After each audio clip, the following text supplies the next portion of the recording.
Thank you, Jesus. Thank you, Master.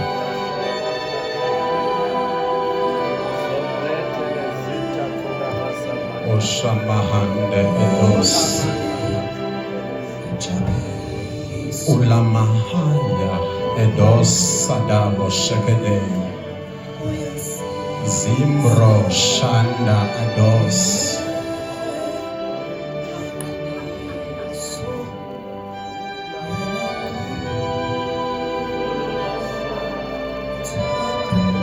Thank you, Master. Thank you, Jesus.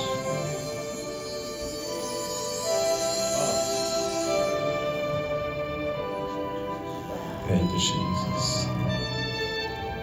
We may be seated in the presence of our Father. Let me acknowledge the presence of the Holy Spirit. In the name of Jesus Christ, amen.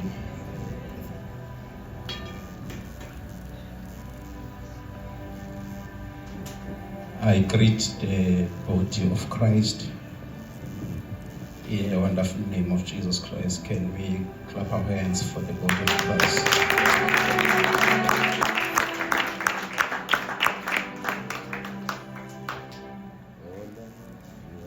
Special greetings to the father of this house, the apostle himself, Apostle Nengyola, and his wife, in the name of Jesus Christ. Can we celebrate them in the name of Jesus?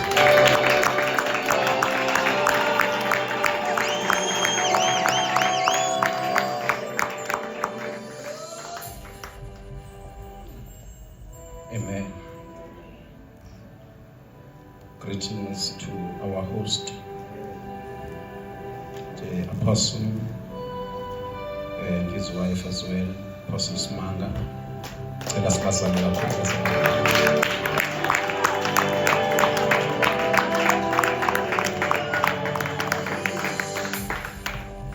Amen. Siyabulisa ke uDadwa Mfundisi uJoloza ngegama likaYesu Kristu. Amen. Sibulise kubo bonke abefundisi nabapostoli abakhoyo egameni lenkosi nguYesu. Sibingelele umfowethu Minister Ambassador Sikhosana in the name of Jesus Christ. Amen. Let me greet my mentor, Apostle V. Sulu. Can we celebrate him in the name of Jesus Christ?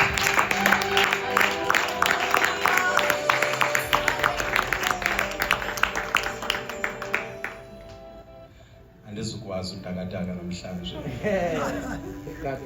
Ngoba ndikadiwe. Amen. Amen. Ndikadiwe. Siyafuna sikhonzeni. Benithemse uvutha ke izolo. Igenge yami yayizolo noba indijolo. Thembisile ngoba uzaba mnandi ke namhlanje. Yeah. Amen. Yeah, ndiphilanga bangcono. Yabona ndiyorhala ongumshumayeli.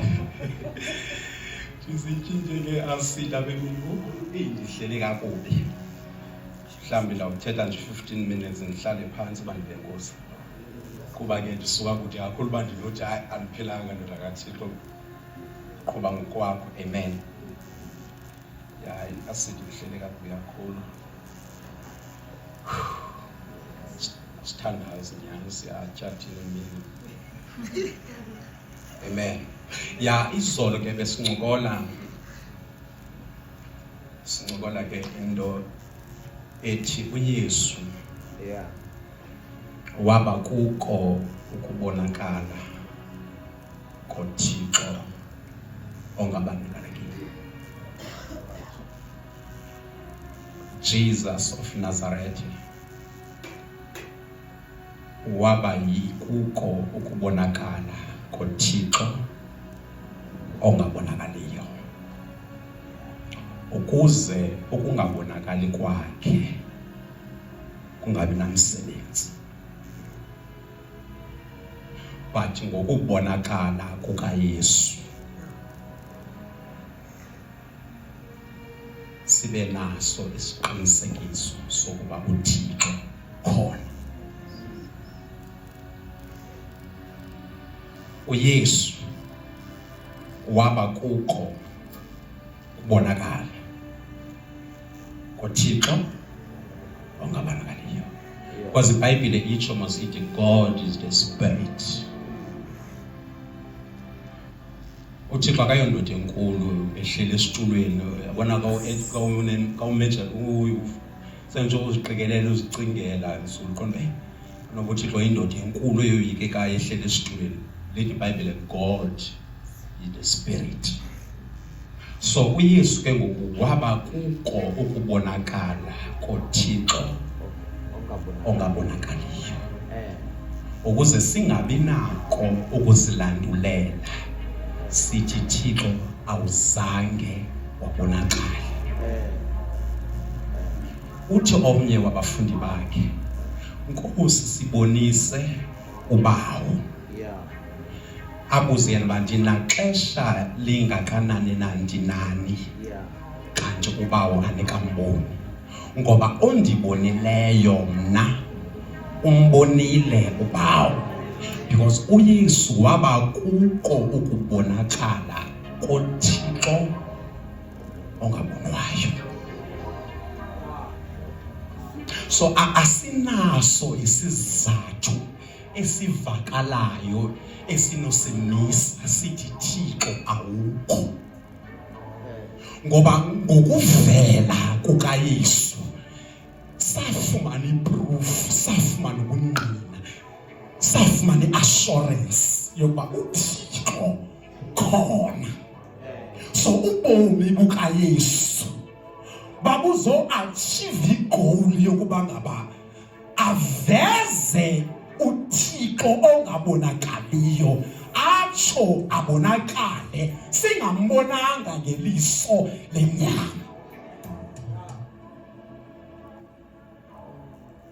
Amen. So uYesu ke ngoku wayiachieve into yokumenza uThixo ongabonakaliyo kuba ade abonakale. Zama unceda wena ungekho. So sithi ngoku uYesu wenze njani Yesu ukuveza uThixo ongabonwayo kuzabonakala? Apha kuYesu kwakukho izinto ezaziqhushekiwe awayeza kuzisebenzisa ukuxhokonxa. Ngicela usebenzise isiXhosa ngoba ndi-wrong nawulungisa ngelinye.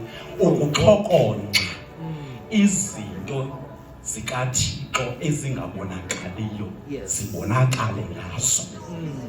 Apha kuYesu kwakukho izinto ezaziqhushekiwe, ephila nje nezinto eziqhushekwa apha kuye, kanti uza kuzisebenzisa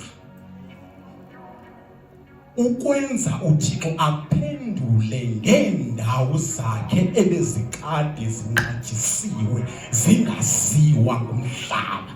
So sithi izolo uYesu wakholwa, uThixo waveza ukukholeleka kwakhe.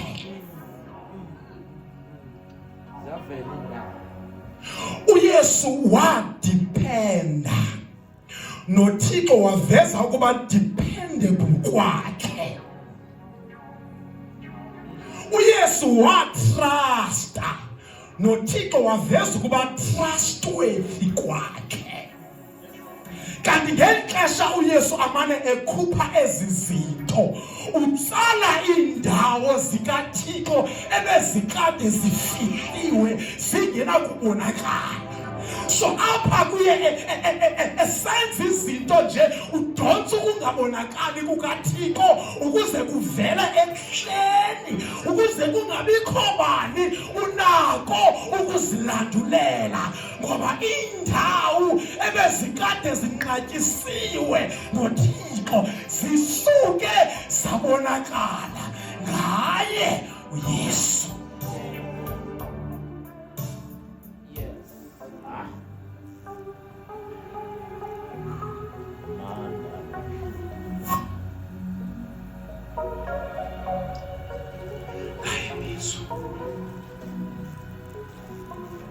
So besinqobana lonke liso.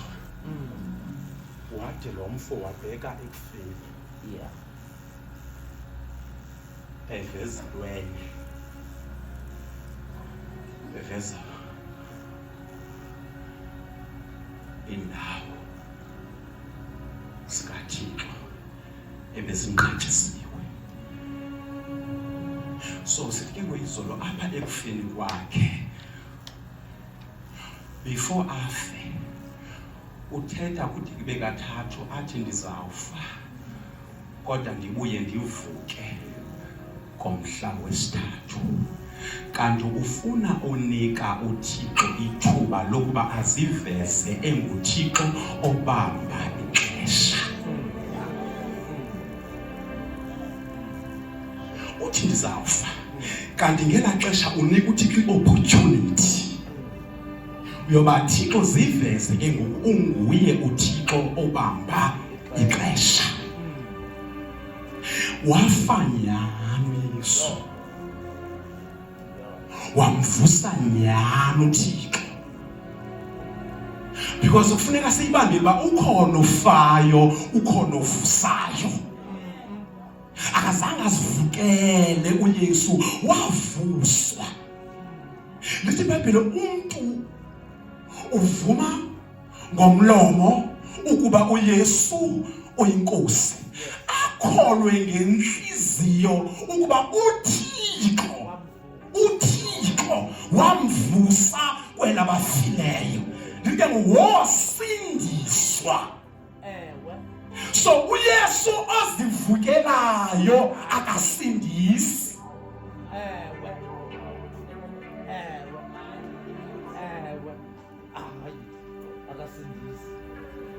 Umuntu uvuma ngomlomo ukuba uYesu inkosi, akholwe ngenhliziyo ukuba uThixo wamvusa kwelabafileyo.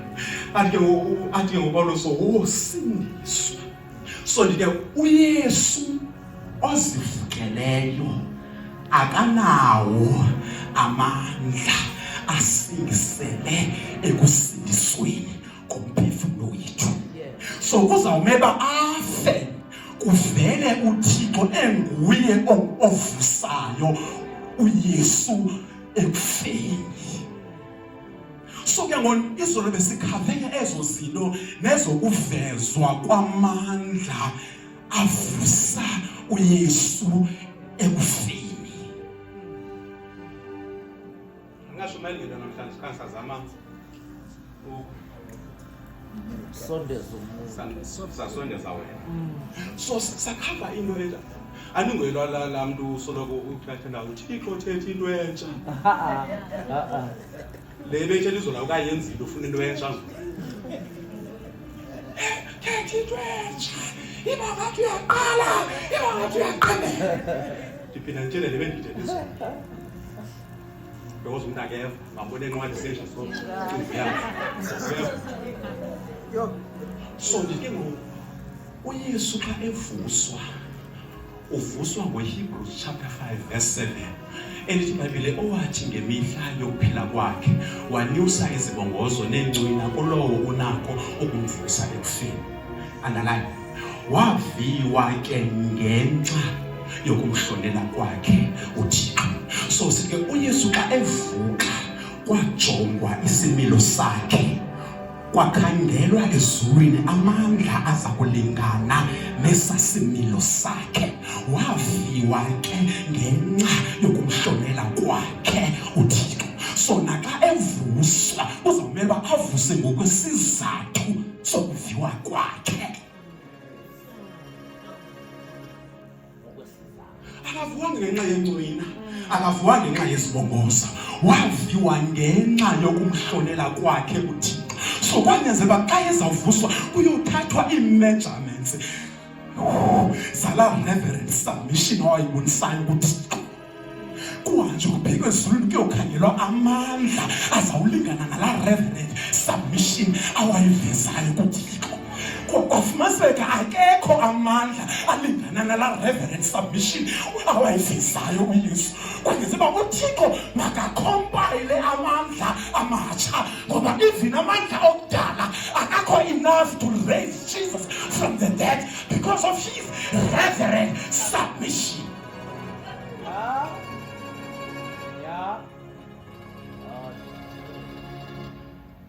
Makhandwa amandla amatsha.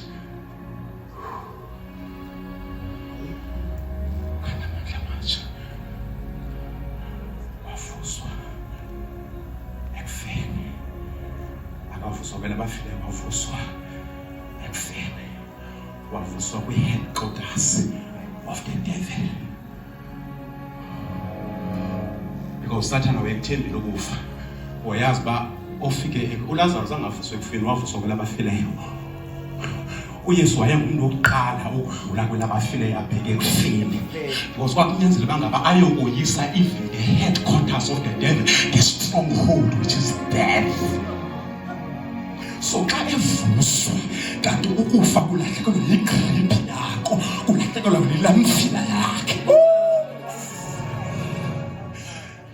Walahleka ilwamvila lokufa njengoba evuswa ekufeni kanti ameva okufa ayalahleka. Uvuswa khona uYesu, wathi xa evuswa wenziwa wabatsha.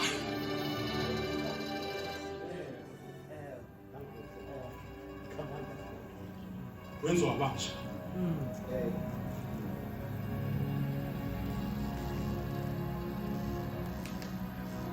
Akanoba ngathi uYesu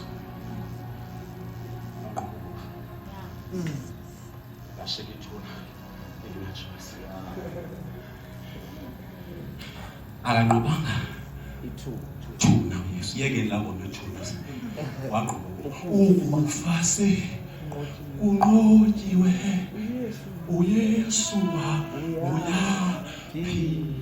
Waqoba ukufa ithuna lasheka lingena choice but to vomit him.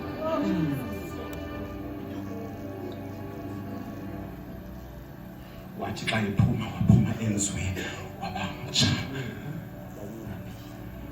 Waphuma engena-genealogy yobuJuda, engenamlibo. Kanti ngelaa xesha asubstituthayo emnqamlezweni athi wojonga uJone, ajonga uMary, athi mfazi nakunyana, nyoko mfazi nakunyana, nyana nakunyoko. Lithi babili bathathana uJone noMaria bahamba. Kanti uYesu uyasubstitute, uyazazi uba xa evuka ekufeni uzabe ngenyanga unyana kaMaria, oluzabe yinkosi kaMaria. Ngoba xa evuka ekufeni akana-genealogy, akanamlibo. That's why ke nguPawulos athi asibhilongi kulo fileyo, ngoba lo fileyo uyaklenywa ngamaJuda. Ngoba bathi xa bejonge yena barelate ngokwe-genealogy.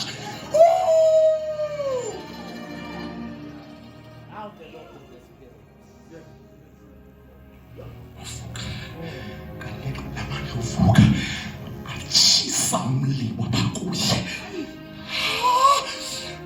Wavuka emzini wabamtsha.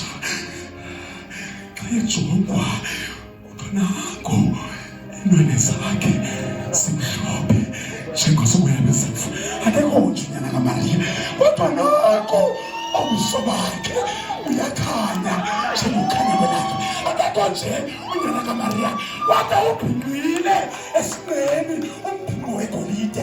Kanti nguYesu owenziweyo, hayi ozelweyo, owenziweyo. Wenziwe yintoni? Yilaa resurrection power ya-attractwa yi-reverent submission.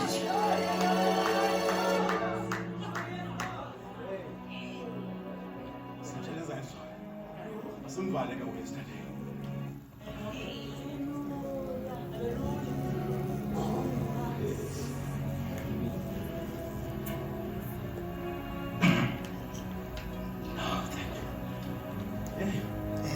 Nazothanda zemikhaba semithi.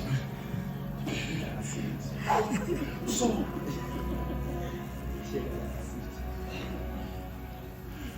uYesu wenziwe wabamutsha. And ke ngolo uvukileyo wayekela amanzi esithethe, lo uvukileyo akabonwa until isonka sophula. Yes.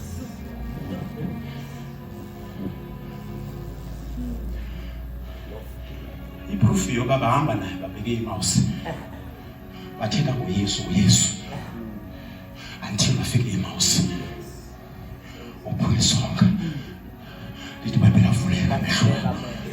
Batsho bambona nguye lo. Bathi xa beqala ukumbona babesebenzisa inkosi. Ngoba seliyatshona. Ilanga. Avulekile amehlo. Avuleke ngicela kuphume isonto.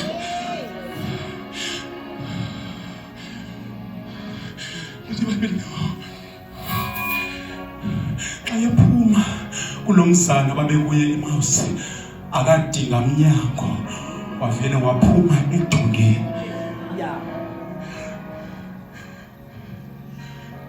So lovukileyo akadingi transport to be mobile, akadingi transport ukuze abe mobile, kodwa uvela athi shwaku ubambela umzimba wawubanjwe ngu-first Adam, ngoba u-first Adam ebenala nature kaThixo, ngoba uThixo akeze usuka abe khona. No-Adam wokuqala before awe ebengezi ebesuka abe khona. So uYesu emveni koba evusiwe wenziwa ngamandla ovuko, wabuyisa that first body of Adam. Wavela phuma nje elidongeni, ucango luvaliwe.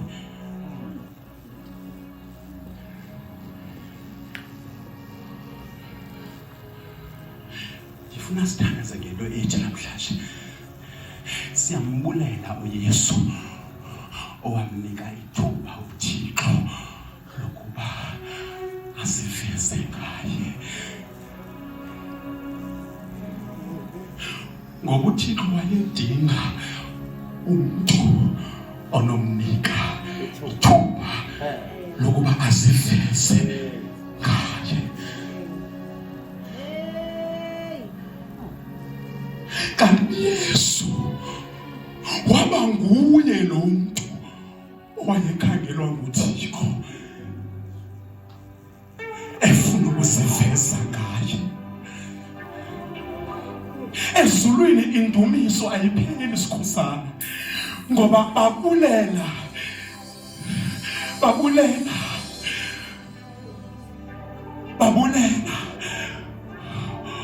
owanika uThixo ithuba lokusiveza emhlabeni, ukuze ubani angabi nako ukusilandulela, so that men are without excuse.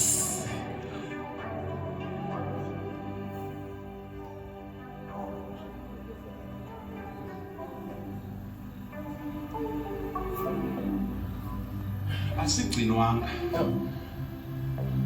ukuthi thina sesiphendulile izinto esizifuna kuye, kodwa sigcinwe la profile,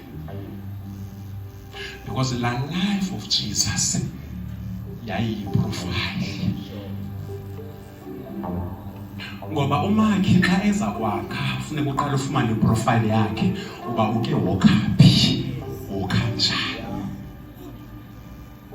So la life of Jesus yiyo esisustainayo noba izinto zethu azikaphenduleki. Asisustainwa kukuphendulwa kwemithandazo. That's why nendumiso yethu ingahlelanga ekuphendulweni kwethu. Sithi singaphendulwanga simdumise ngathi siphenduliwe, ngoba asijonganga kwizinto esingaziphendulwanga, sijonge kwiprofile yakhe. Uba wakwazi ukuthembakala kuYesu, kwanantoni na ukuba athembakale kuye.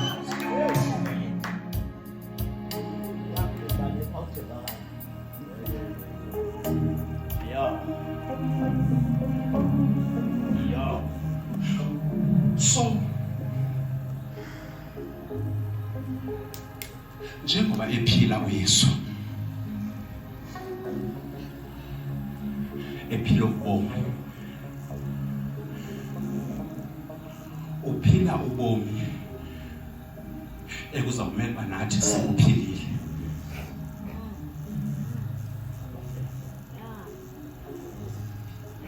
Njengoba ephila uYesu,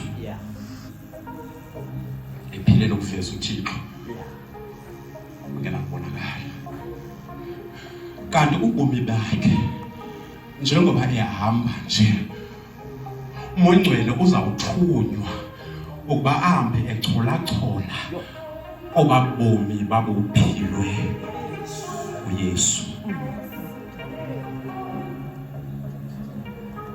Ngoba uthi usixelela ngepromise of the Holy Spirit. Asixelele ke ngento ezimnandi nezithandayo, iadvocate necounselor. But ame kwindawo ethi niyakundazi xa nithena ndiva ngomoya. And uxelela oPetros abahambe naye for 3 years. But uthi niyakundazi xa nithena ndiva ngomoya ongcwele. Ngoba umoya ongcwele uzawuthunywa abe yicustodian yobabomi babuphilwa nguYesu, uzawuhamba ebuchola-chola. Ngoba uYesu thembe umoya ongcwele uba ngaba xa nithena ndiva ngomoya ndiyakuba nevelu ezintliziyweni zenu.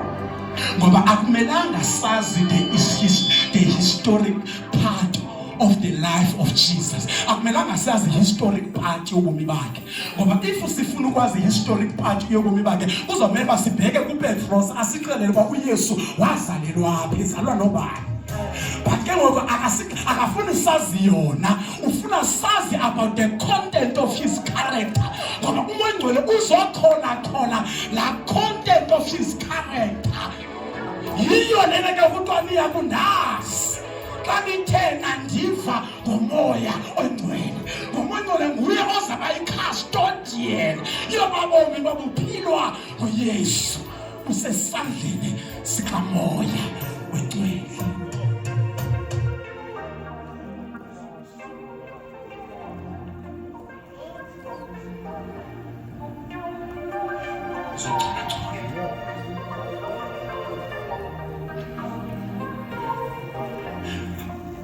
Echola nje obabomi ngoku ayisebubomi obuveza uYesu qha, but phana uvela iJesusness, uvele negoldness, uvela uYesu ebehavior, uvele uThixo eresponda, uvela uYesu ekholwa, uvele uThixo ekholeleka. So umoya ongcwele ke uzosicholela obubomi bunjalo, ubomi obunebehavior neresponse, ubomi obunengonyama nemvana. Ngoba imvana ifana nebehavior, iresponse ifana nengonyama. So umoya ongcwele uzosicholela obubomi abufake efathini enye, abuzise kuthi in a form of a weight, ubuzisa kuthi ngokweform Yesu, uzisa ubomi bukaYesu, uYesu ebehavior, uThixo ephendula. Now xa yakuzisa kuthi umoya ongcwele uziswa buhlohliwe, uza in a form of izwi likaThixo.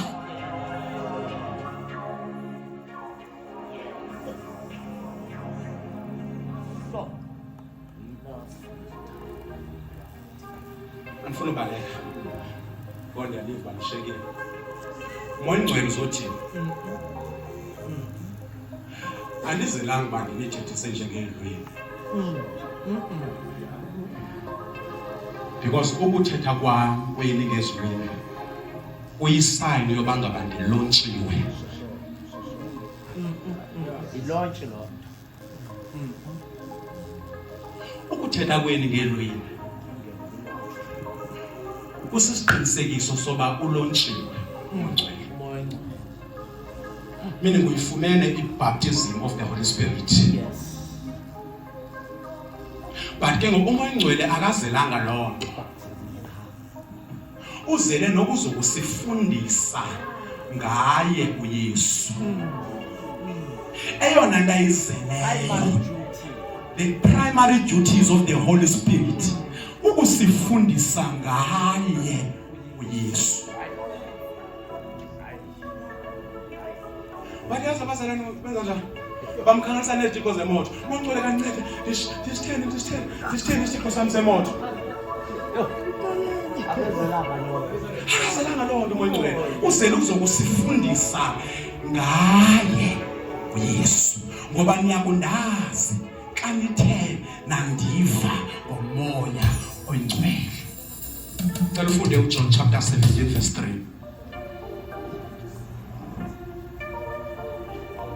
Quickly see this. John 17 verse 3.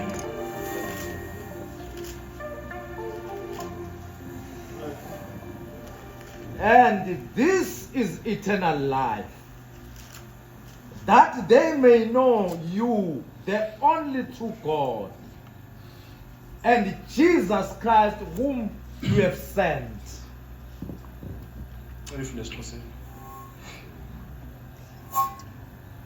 Nabuke obona ubomi ukwazana nawe wena Thixo unguye ingabi wumbi azane naye lowo uthunywe nguwe uYesu Kristu. So ubomi obungunaphakade ukwazi uThixo inguye kuphela oyinene naye uYesu enguye othunyiweyo.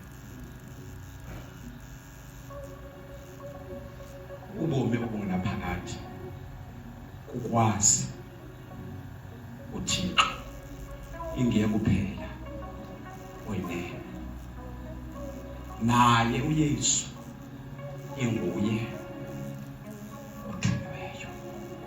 That is eternal life. Masingayitshali siyoyibela ngapha kwengcwaba, siyoyibela xa sesifile. Eternal life.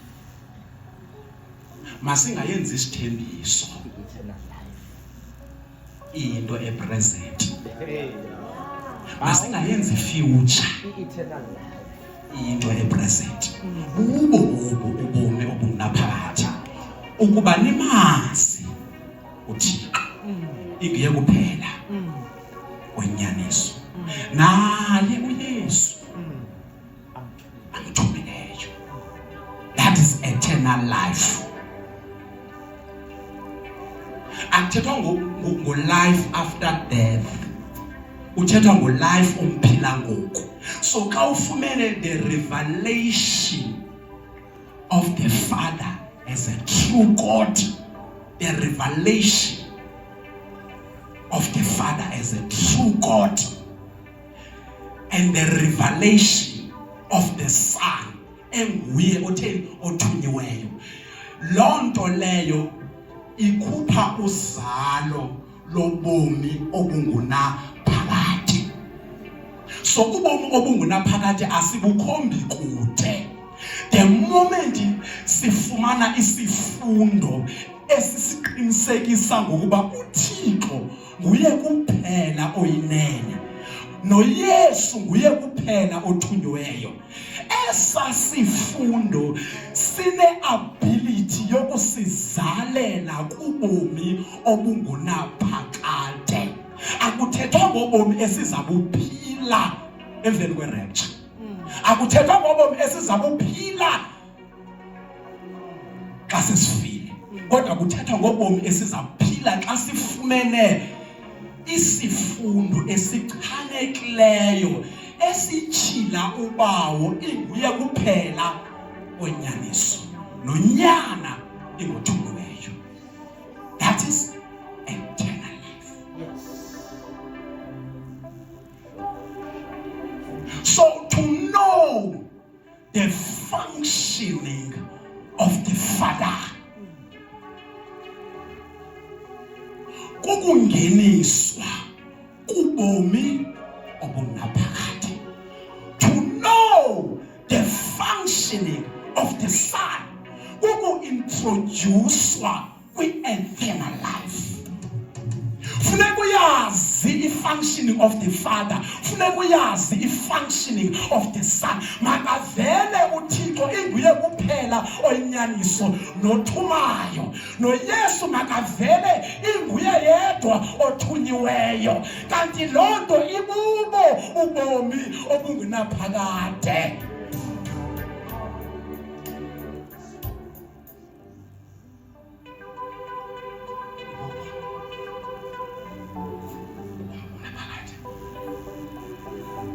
Zindoni ke ezifuneka zivele kuThixo? Yavala 5 minutes. Zindoni ezifuna zivele kuThixo?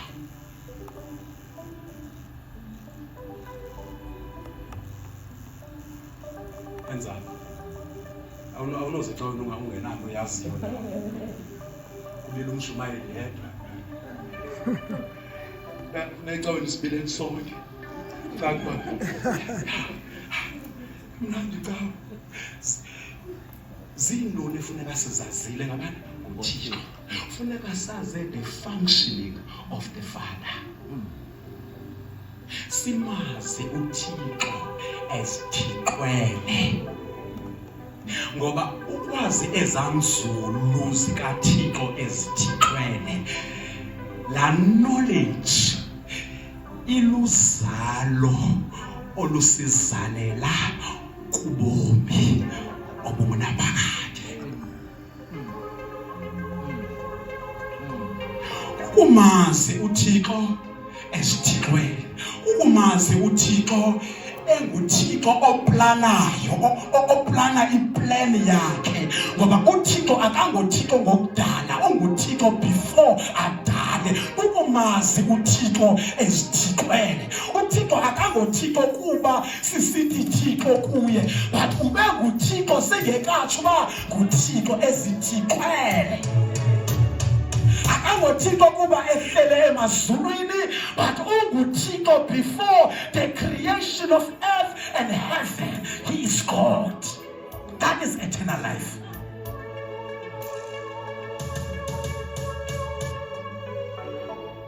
Ukumazi eplana,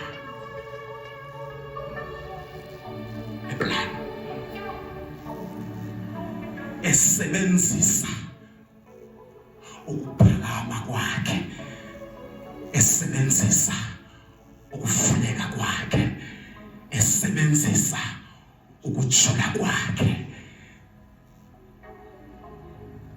Ukumazi uThixo eplana, engekadali into eplana, engekahlali ezulwini ekhona, enguThixo eplana, kanti le plan yakhe izawulingana nokuphakama kwakhe, ilingane nokuvuleka kwakhe, ilingane nokujula kwakhe, ze obone la plan afane nokuthi umbonile uThixo, ngoba la plan yaplanwa ngokujula kwakhe, ngokuphakama kwakhe, nangokuvuleka kwakhe. Umuntu oyeno receive la plan wayenohambe esithi umfumene uThixo, ngoba la plan yayilingana naye.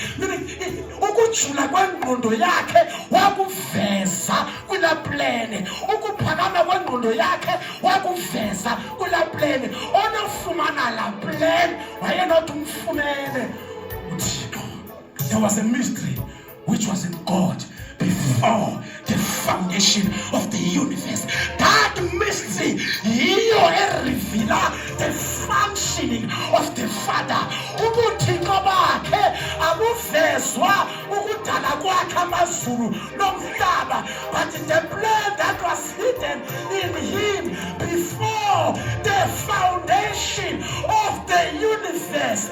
Yiyo eveza godliness of God, ngoba ingqondo yakhe uyivezile ngokuvuleka, ngokujula, ngokuphakama. Ofumene loo nto ubufumene ubomi obungaphakade, ngoba uyibonile i-functioning of the Father.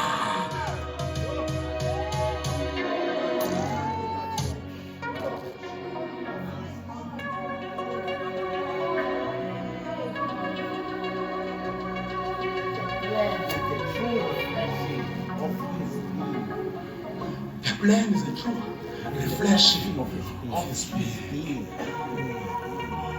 So that's why ndithi oyifumene la plan wayenalo ilungelo lokuhamba isithi ndimfumene uJesu ezinsukwini zobuciko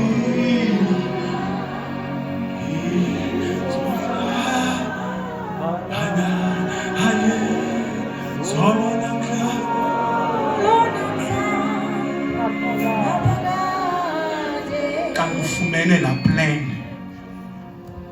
awayiplanayo umhlaba ngekasekelwa ufumene la plan lanomauthorize izulu njengofumene uThixo ngoba uThixo wazikhuphela kuyo la plan kanti kwakule plan kukho nobomi bukaYesu engekazwayo. Athi uYesu xa econfirma into ekula plan athi before Abraham I was. Kanti uthetha ngaye ekhona engqondweni kaThixo. Kanti la plan wayekhona uYesu kula plan. Now kwanyanzeleka bangaba naye before Abraham I was. Kanti wayekhona kwi-plan of God, not as a person but waye-exista kula plan uThixo awayidalayo yalingana naye. Kanti noYesu khona kule plan.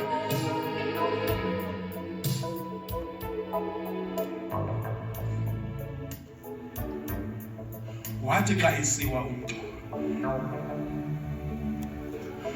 kwanyanzeleka uThixo abuyele kula plan. Xa esiwa buyele kula plan. Wathi xa ityhila plan wafumaniseka i-plan the seed of a woman yiyo eyi-answer. Wathi uSathana ndikufaka ubutshaba phakathi kwembewu yakho nembewu yowesifazane. Yayisisizungu esibuhlungu kuSathana loo nto because wayehamba celebrator aqonda ayikuthi uThixo ndimbethe wasicontradicta because ibhawuloji ayivumelani naye ngoba onembewu yindoda. Bandiva uThixo aphe sithi ndifaka ubutshaba phakathi kwembewu yakho nembewu yowesifazane. Yamzungeza uSathana loo nto athi celebrator aphinde hamba aqonda hey yamzungeza le nto.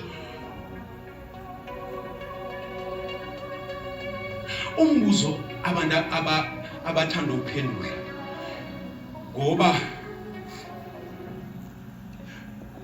uThixo ngaba wayedale umuntu ozawo lento wayesenayo isolution.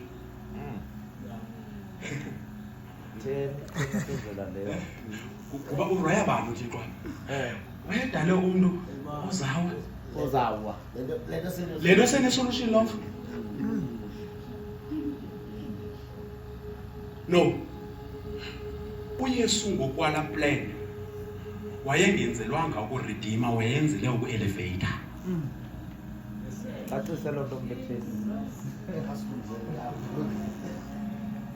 Ngokwala plan uYesu i-role awayezawudlala yayingeyo redemption, yayi-elevation ngokwala plan. Because kwakuzawumele uba umntu a-upgrade. Kwakuzawumele uba umntu lo wadalwayo e-Eden a-upgrade. So uYesu yayizaba nguye owayezawusetyenziswa njengematerial yoku-upgrade laa mntu wayedaliwe edini. So uYesu ngokwe-plan of God wayengazelanga i-redemption, wayezele i-elevation. Ngoba umntu kwakuzawufika ixesha loba adevelopwe, a-upgradewe, kwenzeke i-transfiguration emntwini, afane noThixo, abe nguThixo emhlabeni njengoko uThixo enguThixo emazulwini.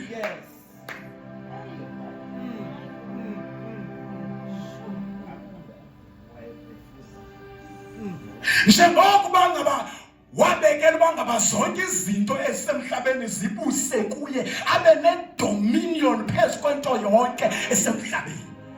Wayezaba nguThixo kwizinto zonke ezisemhlabeni. Wawungazibapha umhlabeni othi akwekho fana nawe, akekho fana nawe, akekho fana nawe. Bantu bakuzomela kube kumhlabeni lozawukhompoza odwa ukhona ofana nawe, ukhona ofana nawe, ukhona ofana nawe. Osiyama Khosi, ezulwini kulawula wena, emhlabeni kulawula thina, zonke izinto zilawulwa sithi Nkosi yama Khosi. But uSathane wahijacka loo nto, wawa umntu engekenziwa ade afaniswe noThixo, ukuze uThixo kungabikho sidingo soba avizithele umntu eEdeni. Ngoba umntu wayezaba nguThixo njengoko uThixo anguThixo emazulwini. Yayingazibakho isidingo se-visitation, because wayezaba unguThixo naye. Wayeza kuba xa uThixo ephakamisa inyawo elisa ngapha, nomntu emhlabeni aphakamisa inyawo elisa ngapha, because wayezawuba ufana noThixo osemazulwini. Uba uThixo uphakamisa ingalo, nomntu emhlabeni wayeza kuphakamisa ingalo, ngoba wayezaba u-upgrade, wa-elevatwa ngayo la material yayikula plan which was hidden in God before the foundation of the universe. Xa uThixo inxeba kaphela icebo, kwanyanzela uba makalishavishe izinto endaweni yoba azise i-elevation plan, kwanyanzela uba makaqalise i-redemption plan.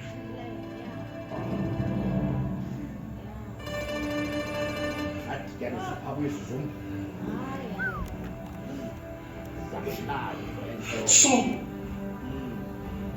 wathi xa ezalwa uYesu, wazalelwa uba azohlangula umntu. But ke xa emhlangula, uba uSikhosana uthethe ndiyavakanya, uyithethile izolo, wathi umntu ka esiwatata uNonyona wawa eEdeni waba deformed spiritually, deformed physically, deformed kusoul. Kwanyanzeleka uba noYesu xa ezoredeema laa mntu, uzawumeba amredime kwezaa department zontathu. Ngoba xa kuthiwa isonka my friend yi-10 rand, awukwazi ukuya ne-8 rand, meaning usene-outstanding balance eyi-2 rand. So uYesu wanyanzela uba naxa esisa i-redemption makamhlangule umntu kwii-department zonke. Ngexesha aseGetsemane athandazayo, athi bawo ukuba ngaba kuyenzeka mayidlule le ndebe, kodwa makungabi kuko ukuthanda kwam, mayibe kukwakho. Lithi iBhayibhile wathi wokwenza umthandazo othi let your will be done. Kwathunyelwa ingelosi, yafika yamqinisa. Xa imqinisa sikhosana ayizange imbethe egxeni ithi qina ndoda. But ingelosi yafika yaveza into azaba yiyo xa evuswa ekufeni. Ngoba libabele waqiniswa ngumrholo, meaning into ireward awayezoyifumana ekuvuseni kwakhe ekufeni. Wasibona enziwe waba nguKristu, wasibona enziwe waba nguThixo. So uYesu waphakama kanti uqiniswe into eyavezwa ingelosi, waphakama.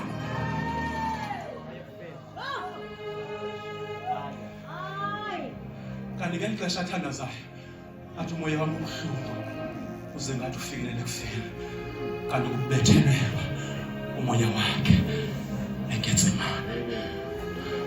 So his soul yacrucifywa eGetsemane, kanti kuredeemwa umphefumulo wakho ngeli xesha umphefumulo kaYesu ubuhlungu uze ngathi ufikelele ekufeni.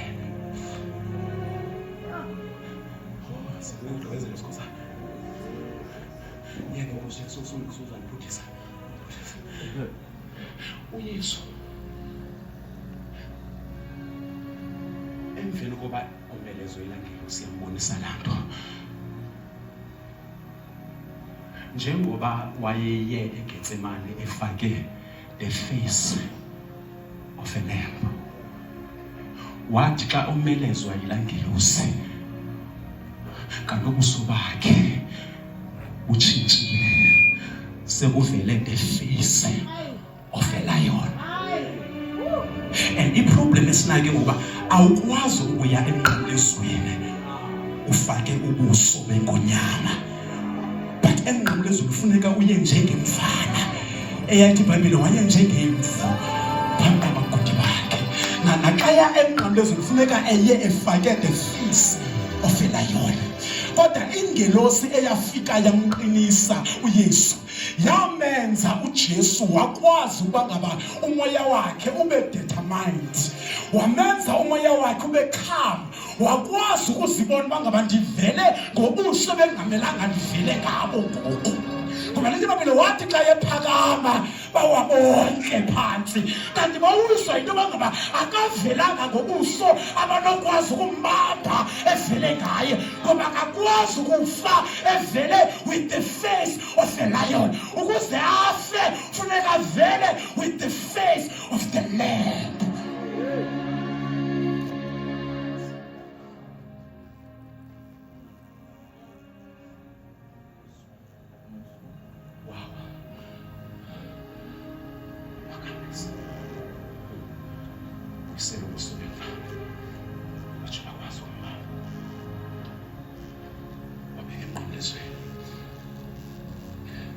Yohlomla inyama yakho. Wathi ngexesha bethelwa emnqamlezweni wakwazi Tata uNonjola nokohlula izikhalo, njengoba bekhala uMaria wavuka ngaba abakhalelo kaThixo, wathi uMaria ukhalela umntwana wakhe amzelele enyameni. And unfortunately xa ndivuka ndizebe ndingenguyanga.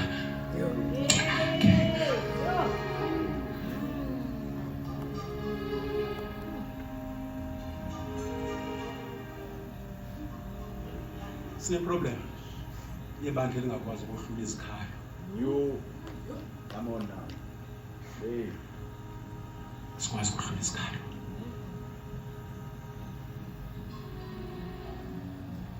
Asikwazi nokuhlula umuntu okhaliswa umoya ongcwele, okhaliswa ukuba njengoba lapha ecaweni iDavid kodwa zonke ziyatsala.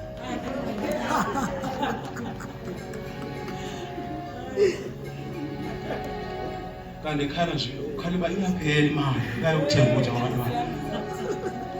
Siqinise, touch them, Holy Spirit, touch them. Kanti laa mntu ukhaliswa siDavid kodwa. But uYesu wakwazi ukudifferentiate izikhalo. Wamva uMaria akakhaleli nto kaThixo apha, ukhalela umntwana amzeleyo enyameni.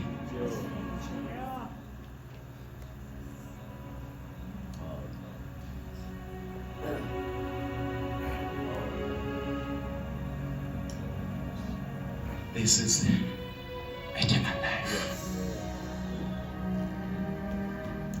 Ukumazi uThixo enguye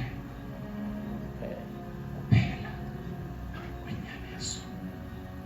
Umazi esithixwele engekadali into. Ungamthembi kuba edale induli neentaba. Mthembe eplana iplene awayiplanayo mhlaba angekasekelwa. Ngicela sonke sibeke nyawo.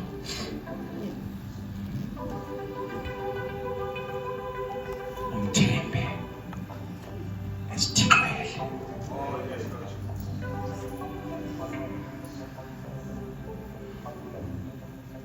Umthembe esithixwele. Ungamthembi kuba evula ulwandle olubomvu. Ngoba ulwandle olubomvu lalingenzelwanga ukuvulwa. Qha ngenxa yoba amaSirayeli ayengenalo ukholo. Laa nto yayenzeke kuYesu uba ahambe phezu kolwandle, namaSirayeli ayenzela uba ahambe phezu kolwandle olubomvu. But ngenxa yokuswela ukulwazi kwanyanzeleka uba uThixo makaluvule. Ungamthembi kuba evule ulwandle olubomvu, ngoba yaba ngumangaliso wokwenzelelela kuba bengenakholo. Ungamthembi kuba babeprovayidwa ngemana entlango, ngoba babengenzelwanga uba ngaba bahambe besitya, kodwa ngenxa yoba babekhala besithi sikhumbulana amatswele ebesiwatya kwaFaro, kwanyanzela uba ngaba uThixo makenzelelele ngemana. The only genuine miracle eyenzekayo kwijeni kaIsrayeli yaba kukungagugi kwempahla ababezinxibile. Yonke enye imimangaliso yayisenziwa kuba besenzelelelwa.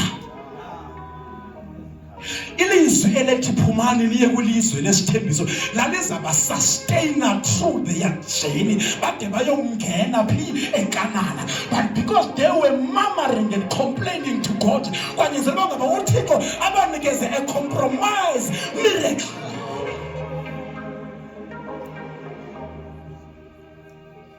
Oh Lord,